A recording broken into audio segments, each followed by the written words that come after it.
Cordial saludo, quien les habla, Mayra Alejandra Cortés Ángulo. A continuación presento la actividad número 3 para Fundamentos de Economía. La economía es la ciencia que estudia la forma de asignar entre personas los recursos. Por lo general estos recursos están limitados, pero son necesarios para la satisfacción de las necesidades del ser humano. El objetivo general de esta actividad es implementar bajo la modalidad de mapas conceptuales la información tratada en esta unidad y así tener una mejor claridad y comprensión en el tema estudiado. El primer tema es el comercio internacional y la economía interna. El comercio internacional nos dice que es el intercambio de bienes intermedios, materias primas o servicios entre regiones o países. Sus características ocurren cuando dentro de él hay un lugar o un intercambio a través de una frontera nacional y su fundamento es mutuo, o su beneficio es mutuo. Dentro de él se destaca la productividad, el rendimiento de cantidad del factor productivo, y este se limita por razones económicas y razones no económicas. La economía interna nos dice que es una importación de bienes o servicios, la cual se contempla mediante la oferta interna y reduce el precio del mercado. Los factores de ella están el abastecimiento, la especialización, cambio de proveedor, el acceso a capital y la innovación. Esta es una estructura de sistema económico que se considera para realizar balances económicos en escalas nacionales. Para el comercio internacional y la economía interna, los aspectos más destacados son la economía internacional y la globalización, las teorías neoclásicas del comercio internacional, las teorías críticas del comercio internacional y los acuerdos de cooperación internacional y los tipos de cooperación internacional. Dentro de los tipos de cooperación internacional encontramos la cooperación técnica entre países en desarrollo, la cual nos dice que puede ser ofrecida a través de fuentes bilaterales o multilaterales y es de doble vía, pues un país recibe y ofrece cooperación en las áreas en las que tiene un mayor desarrollo. La cooperación triangular nos dice que está realizada por dos países en vía de desarrollo con el financiamiento de un tercer país más desarrollado.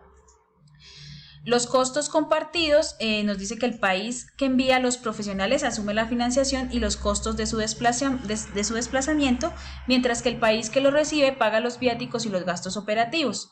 La cooperación financiera nos habla de la asignación de recursos financieros para apoyar proyectos de desarrollo, donde está el reembolsable, que se desarrolla bajo condiciones de interés y el tiempo más favorable para el crédito, y el no reembolsable, donde es asignación de recursos en efectivo para apoyar proyectos o actividades en desarrollo.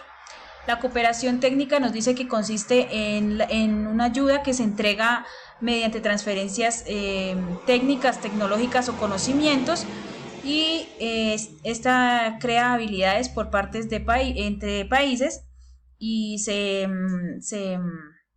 emplea en las organizaciones, en las grandes organizaciones. La ventaja comparativa y la ventaja competitiva. La ventaja comparativa hace referencia a la capacidad en que una empresa o un país produce bienes o servicios a un menor costo. La ventaja competitiva nos hace referencia a la creación o el sostenimiento de un desempeño superior y nos define como la utilidad que emplean las empresas para generar clientes, para generar bastante cantidad de clientes. Estas se diferencian por la capacidad de producir comparativamente. Las figuras e instrumentos del comercio exterior. Dentro de ellos están los instrumentos de protección arancelaria y los instrumentos de protección no arancelaria. Los instrumentos de protección arancelaria dicen que son impuestos que se establecen sobre productos importados. Su función principal es aumentar el precio de bienes fabricados en otros países y producidos dentro de este país para competir con estos.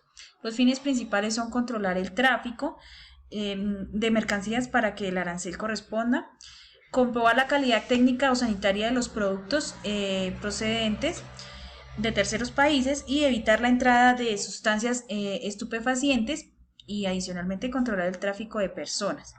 Dentro de los instrumentos de protección no arancelaria encontramos el proteccionismo, el librecambismo y el intervencionismo.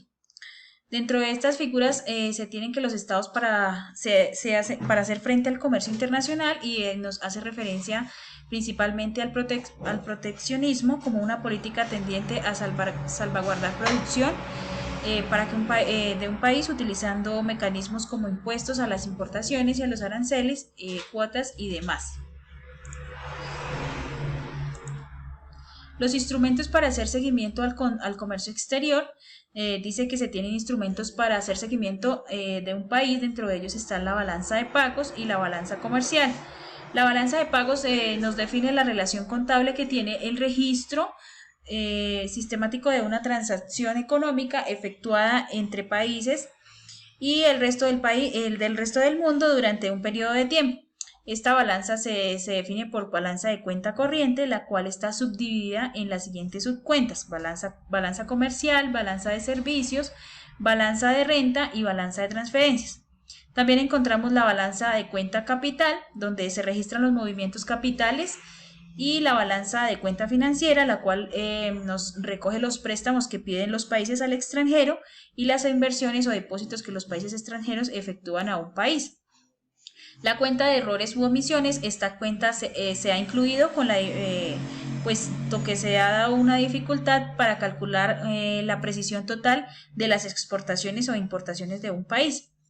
La balanza comercial nos dice que registra las importaciones y exportaciones de las mercancías y su saldo indica si el país es importador o exportador.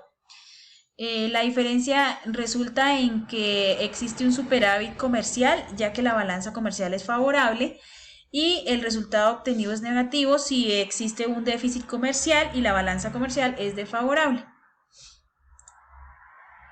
Después de haber leído y estudiado esta unidad, se pudo plasmar dentro de los mapas conceptuales los principales conceptos, y como resultado de esta información se enriquece el conocimiento y se aportan nuevas ideas, las cuales se pueden aportar a nuestra sociedad.